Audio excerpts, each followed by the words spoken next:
안녕하세요. 원밀리언 라인즈 코딩 배인진입니다. 지난 강의는 잘 들어보셨나요? 이번 강의에서는 프롬프트 엔지니어링을 다룹니다. 그동안 챗GPT나 클로드 같은 서비스를 많이 사용을 해보셨을 텐데요. LLM의 응답 결과를 다르게 만들 수 있는 여러 방법을 이번 강의에서 다룹니다. 먼저 오픈AI의 플레이그라운드를 같이 사용을 해보면서 LLM의 응답 결과가 달라지는지를 확인을 할 것이고요. 다음으로는 주요 프롬프트 엔지니어링 기법을 정리하고 마치도록 하겠습니다. 그러면 먼저 오픈AI 플레이그라운드가 무엇인지부터 같이 사용을 해봐야겠죠? 제가 먼저 띄워놨는데요. 캡처한 화면을 보시면 하단에 이렇게 입력창이 존재하고요. 그리고 오른쪽을 보면 그동안 내가 사용하던 서비스와는 좀 많이 다르다라는 느낌을 받으실 거예요. 우리가 사용하던 서비스들은 모델을 설정할 수 있는 창은 제공을 했는데 이렇게 모델과 관련된 속성을 변경할 수 있는 권한은 없었거든요. 그런데 플레이그라운드에서는 이것이 가능합니다. 그래서 우리가 만약에 오픈AI의 모델들을 사용을 할 때는 오픈AI 객체를 만들거든요. 그래서 사실은 그 객체에 내부에서 관리가 되는 이런 속성들이 있었는데 그것들을 이렇게 UI상에서 제어할 수 있게끔 제공이 되는 페이지라고 생각을 해주시면 됩니다. 그리고 제가 오픈AI의 플레이그라운드라고 말씀을 드렸는데 사실 이러한 화면은 오픈AI만 제공을 하는 건 아니에요. LLM과 관련된 서비스를 제공하는 많은 프로바이더들이 모델과 관련된 속성을 UI 창에서 바로 수정을 해서 결과를 확인할 수 있게끔 이러한 화면들을 많이 제공을 하고 있고요. 그래서 이거는 우리가 애저와 관련된 실습을 할 때도 제가 한번 보여드릴 예정이에요. 그래서 제가 오른쪽에 정리를 해둔 내용을 같이 보면 플레이그라운드에서 LLM 모델의 응답 결과를 변경할 수 있는 여러 파라미터를 확인한다 라고 써놨는데 그 파라미터가 방금 말씀드린 모델 컨피규레이션에 해당되는 내용입니다. 그러면 플레이그라운드로 한번 같이 이동을 해볼까요? 제가 링크로 걸어 두었는데 미리 띄워놨어요. 네, 이 링크를 클릭하면은 이 창으로 지금 이동이 되고 있고요. 이게 오픈AI에서 지원이 되는 플레이그라운드 기능입니다. 플레이그라운드가 지금 우상단의 메뉴로 존재하고 있잖아요. 이전에 우리가 이 platform.openai.com에 들어왔던 적이 있었던 거 기억하시나요? 네, 이러한 화면을 보시면 아마 기억이 나실 것 같아요. 그 화면에서 우상단에 있는 플레이그라운드 메뉴를 선택하면 볼 수 있는 화면입니다. 그런데 지금 이 화면 보시면 제가 조금 확대를 할게요. 앞서서 제가 슬라이드에 캡처했던 화면과 좀 다르지 않나요? 네, UI가 업데이트가 되었습니다. 사실 제가 며칠 전에 이 슬라이드를 만들었었던 건데 며칠 만에 UI가 바뀌었더라고요.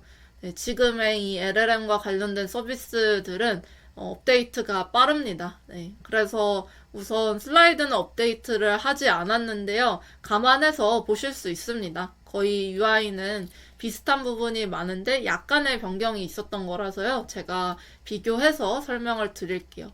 그러면 지금 보면 약간의 구성이 바뀐 거예요. 원래는 이 모델 컨피규레이션이 우측에 있었는데 좌측으로 바뀌었고 지금 약간 숨겨져 있죠. 하지만 이 메뉴 아이콘을 선택을 하시면 속성을 변경하는 아이콘 선택하시면은 여기에서 바로 바꾸실 수 있습니다. 그리고 모델도 바꿀 수 있고요. 네.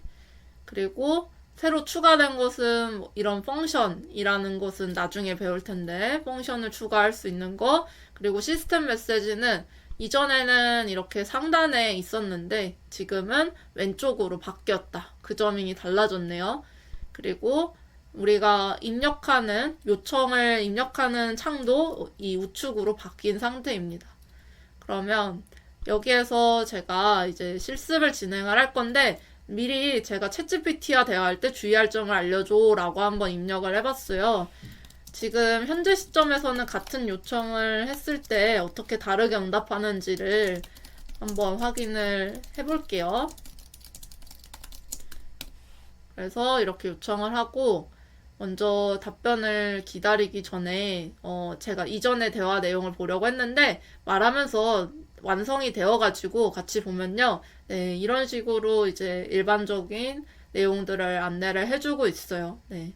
그러면 기존에 제가 캡처를 해놨던 화면도 같이 보면요. 네, 거의 유사한 내용들로 답변이 완성이 되었네요. 그리고 제가 이때 당시에도 템펄처나 맥스 토큰, 타피와 같은 속성을 기본 속성에서 변경하지 않은 채 요청을 했었어요.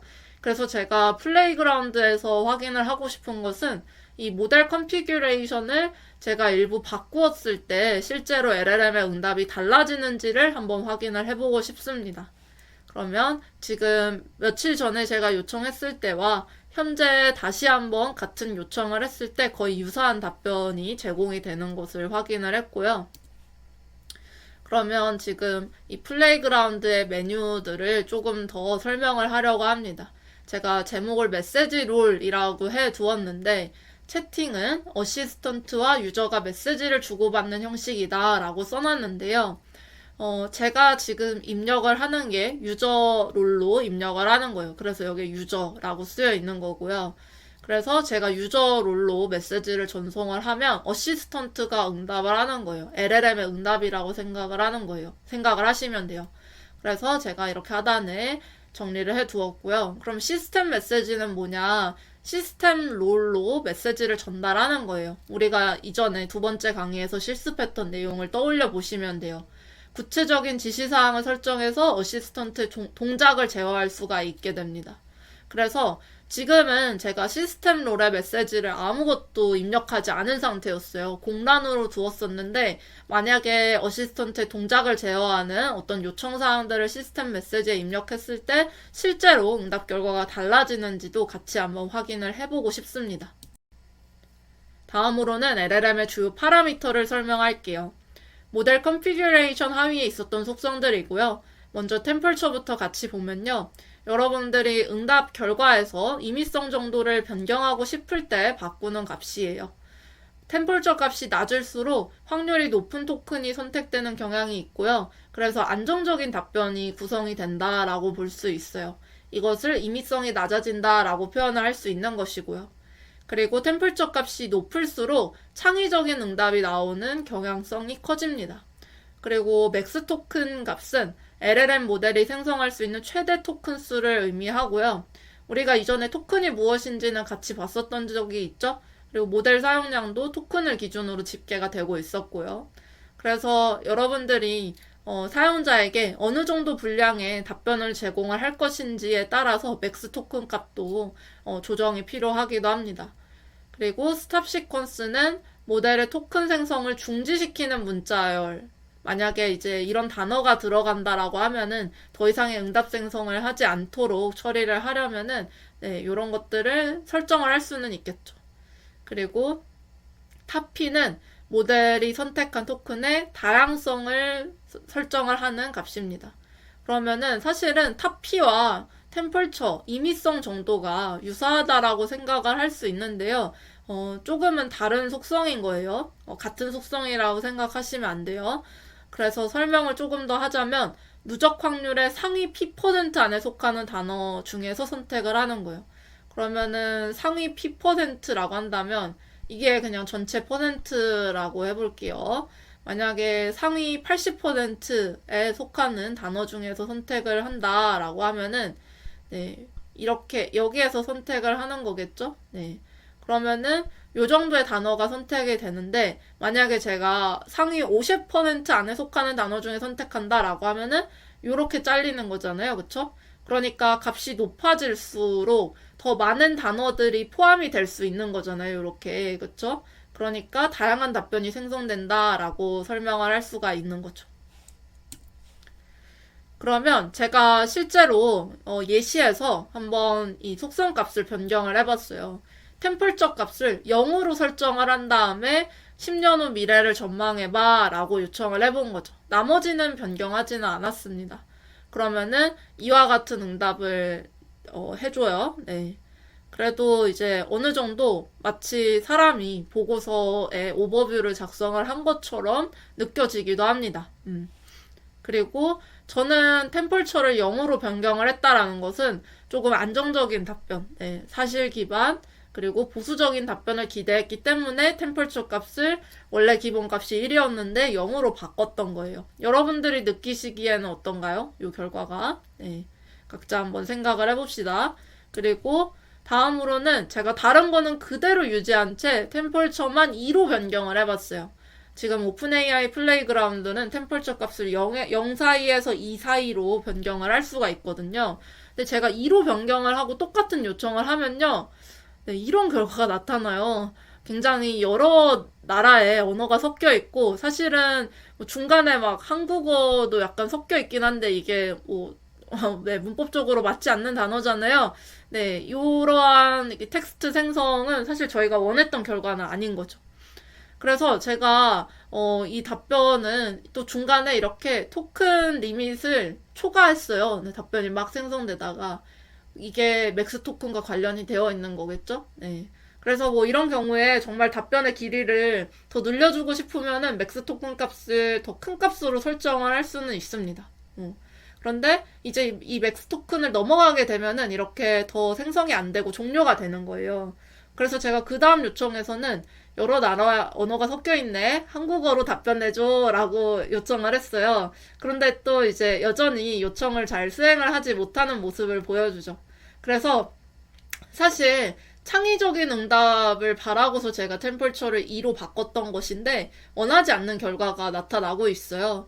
사실 템퍼처라는 값도 뭐 더 큰 값을 전달을 할 수도 있는 건데 2보다 더 커지면은 사실은 우리가 창의적이라고 하더라도 내 요청을 수행하는 수준에서 창의성을 보여줘야 되는 거지, 이것처럼 요청을 수행하지 못하는 결과를 보여줄 때는 창의적인 답변이라고 생각을 안 하잖아요. 그러니까 사실 0과 2 사이의 값을 설정할 수 있게끔 한 것은 그 이상으로 설정을 했을 때는 이제 답변의 품질이 크게 좋지 않은 경우들을 봐가지고 이렇게 제안을 했던 거죠.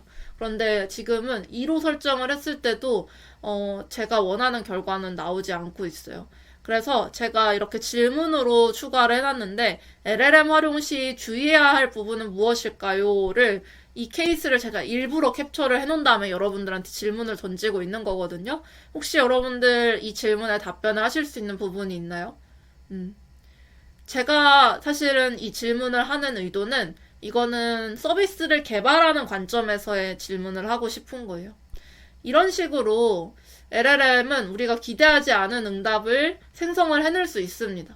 그러면은 그런 경우를 내가 알고 있다라고 한다면 내가 LLM을 활용한 서비스를 개발할 때는 사용자에게 바로 이 응답을 전달하기 전에 한 번 더 검증하는 절차가 구현상에서 들어가야 되지 않을까. 이런 생각이 들어서 제가 한번 질문을 던져본 거예요. 여러분들이 만약에 다른 생각을 갖고 있다라고 한다면은 댓글로 남겨주시면 좋을 것 같아요.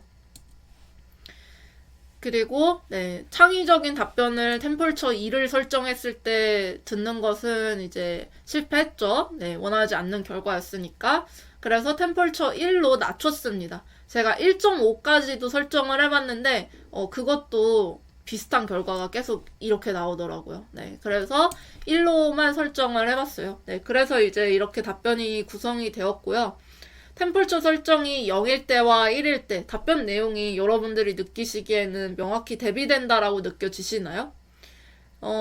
기준점에 따라서 다를 것 같기는 한데 사실은 저는 큰 차이를 느끼지는 잘 못하겠더라고요. 템퍼처만 바꿨을 때에는. 그래서 여러 가지 속성들을 더 바꿔야 되기도 하고요. 아니면은 우리가 시스템 메시지를 통해서 응답 결과를 어떻게 다르게 바꿔줬으면 좋겠는지 어시스턴트한테 지시사항을 입력을 해주는 것이 또 다른 방법이 될 수도 있겠죠. 그래서 제가 이 템퍼처가 0일 때, 지금 보면은 0일 때, 1일 때, 나머지 속성은 다 똑같거든요. 이 답변을 바로 비교하실 수 있게끔 이렇게 박스로 표시를 해놨는데 제가 박스로 표시를 해놓은 부분은 거의 유사한 답변이 나온 부분을 박스로 표시를 해놓은 거예요. 그래서 우리가 LLM의 응답을 조금 더 변경을 하고 싶다라고 하면은 템퍼처의 수정으로는 조금 부족하다. 조금 더 다른 방법을 적용을 할 필요가 있다라고 저는 생각을 하고 있습니다.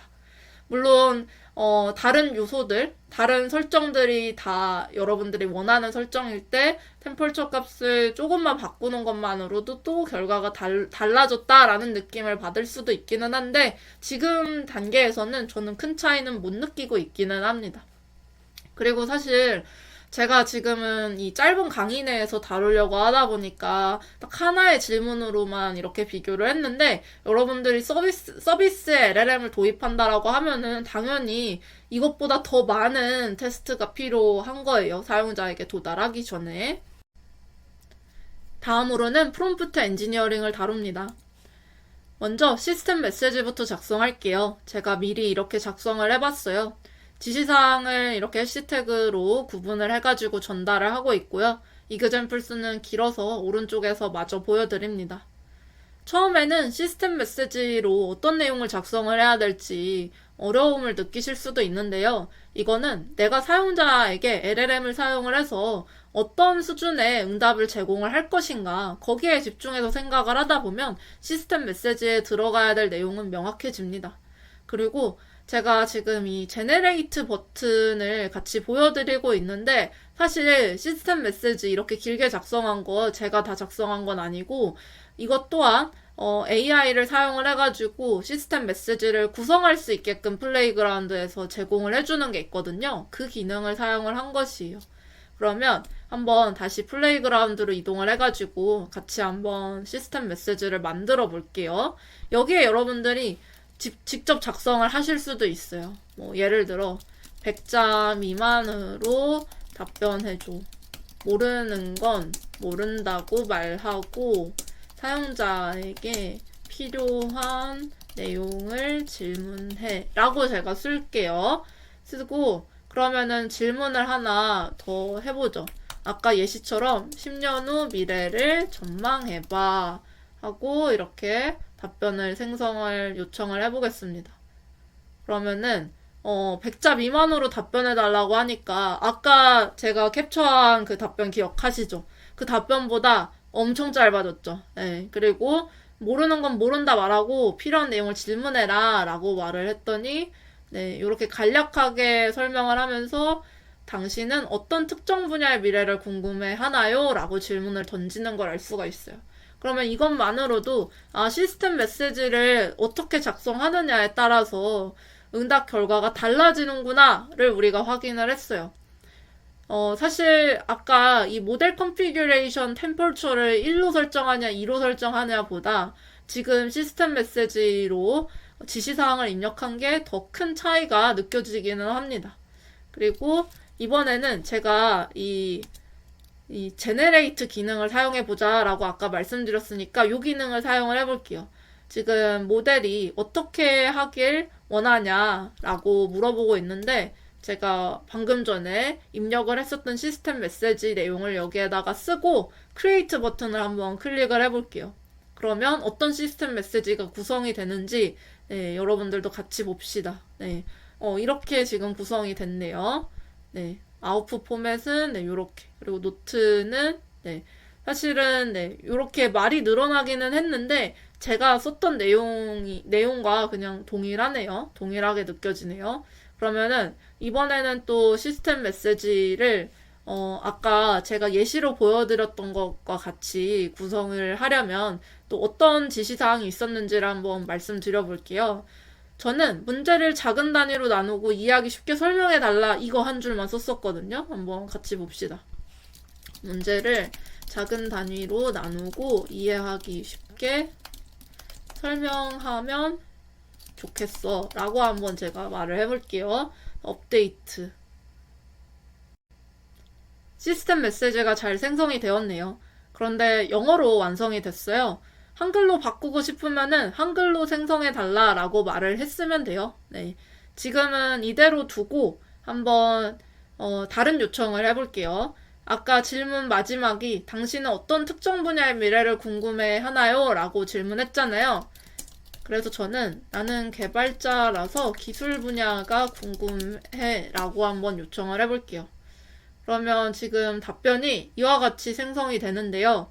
사실 이 스텝에서는 지금 이 질문을 이해를 하고 질문을 쪼개가지고 뭐 답변을 구성을 해라 라는 이제 이러한 절차들이 있는데 사실은 100자 미만으로 써야 되다 보니까 크게 달라지는 것을 느끼기는 좀 어려운 것 같아요. 그쵸? 네, 처음에 답변과 이렇게 그 정보를 나눠가지고 설명해달라라는 추가 요청이 잘 수행되고 있는지를 구별하기는 조금 어렵네요. 그래서 여기에서 시스템 메시지에서 한번 이 100자 미만 조건을 제가 한번 제거를 해볼게요. 여기에서. 그리고 지금 스텝에서도 100자 미만 조건을 제거를 해보겠습니다. 네. 그리고 여기에서도 이 아웃풋 포맷을 첫 번째 문장을 지우면 되겠네요. 네. 100자로 간결하게 써달라라고 했는데 네, 지금은 네, 이렇게 바꾸고 네, 나머지 내용들은 그대로 유지가 되어도 될 것 같아요. 네. 그러면 저는 여기에서 추가로 질문을 할 때 AI 분야가 궁금해 라고 질문을 해볼게요. 그래서 이제는 100자 이상으로서 그 답변이 완성이 되는 것도 확인을 할 수가 있고요. 이렇게 조금은 분야를 세분화해서 답변을 해주는 것 같다. 이런 인상을 조금은 받기는 하는데, 사실은 제가 질문 자체가 너무 큰 범주로 질문을 했기 때문에 작은 단계로 나누는 것 자체가 눈에 잘 드러나지 않을 수는 있습니다. 그래도 우리가 지금 확인한 것은 무엇이냐면, 시스템 메시지를 우리가 내용을 추가함에 따라서 100자 미만으로 작성해줘 라고 했을 때 기존에는 이렇게 작성을 했던 것이 답변의 방식이 달라진 거, 그쵸? 그리고 방금 전에도 100자 미만의 조건을 또 빼게 되니까 제외하고 나서 다시 답변이 달라지는 것을 확인을 했어요. 그래서 어시스턴트의 답변을 시스템 메시지를 통해서 제어를 할 수가 있다라는 것을 지금 실습을 통해서 확인을 한 거예요. 그럼 다시 돌아가서 우리가 남은 내용 마저 보겠습니다. 네, 시스템 메시지 잘 작성을 해봤고, 그리고 우리는 시스템 메시지 자동 생성 기능도 같이 활용을 해봤어요. 시스템 메시지 내용에 따라서 응답 결과가 달라지는 것도 확인을 하고 왔죠. 그리고 제가 질문을 했었던 내용들도 10년 후 미래를 전망해봐 라고 했을 때 아까 이 스텝, 5개의 스텝이 있었잖아요. 이 5개의 스텝에 따라서 LLM이 답변을 이렇게 나누어서 해주는 것들을 확인을 할 수가 있었어요.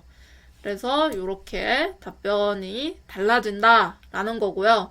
그런데 이제 추가 과제는 사실 이 시스템 메시지로 답변 방식을 바꾸는 것만으로는 또 충분하지 않다라고 느낄 수 있거든요. 사용자에게 도달하는 서비스는 계속 사용성을 개선하기 위한 노력을 하다 보니까 또 추가적으로 개선할 부분이 없는지에 대해서 고민을 하게 됩니다. 그래서 또 LLM 응답 결과를 개선할 수 있는 다른 방법을 학습을 하시고 공유를 해주시면 좋겠습니다. 이건 과제예요. 그리고 주요 프롬프트 엔지니어링 기법 3가지만 간략하게 정리를 할게요. 이것보다 더 많은 것들이 있는데요. 이거는 나머지 것들은 별도로 학습을 하시고 공유를 해주시면 좋겠습니다.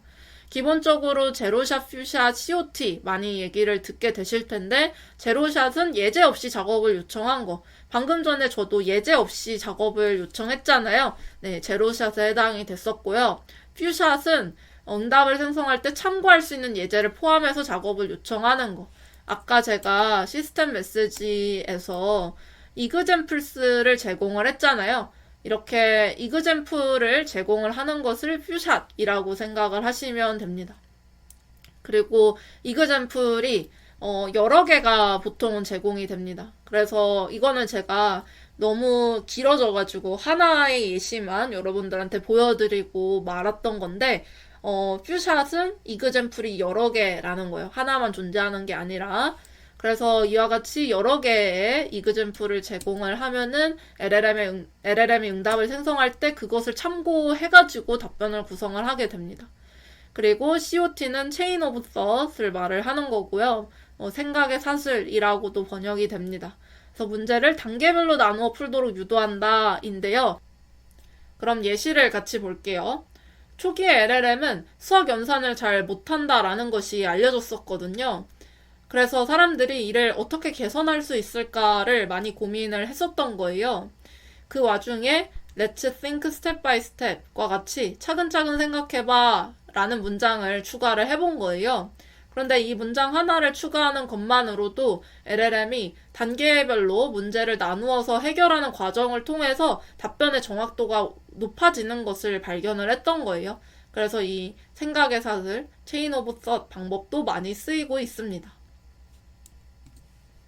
그리고 마지막으로는 프롬프트가 공유가 되는 사이트를 알려드리려고 하는데요. 먼저 엔트로픽 클로드의 페이지부터 가봅시다.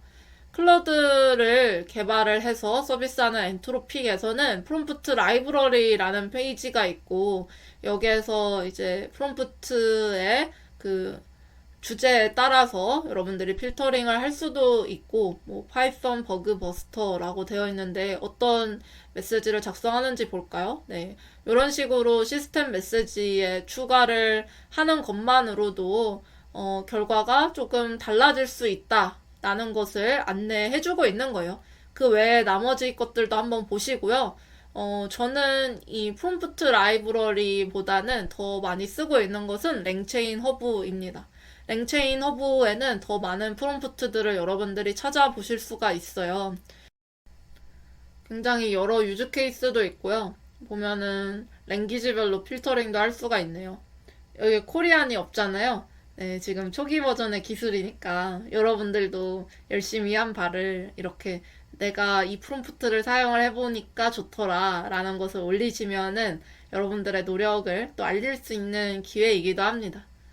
그러면 한번 가장 많은 페이보릿을 받은 이 프롬프트를 들어가 볼까요?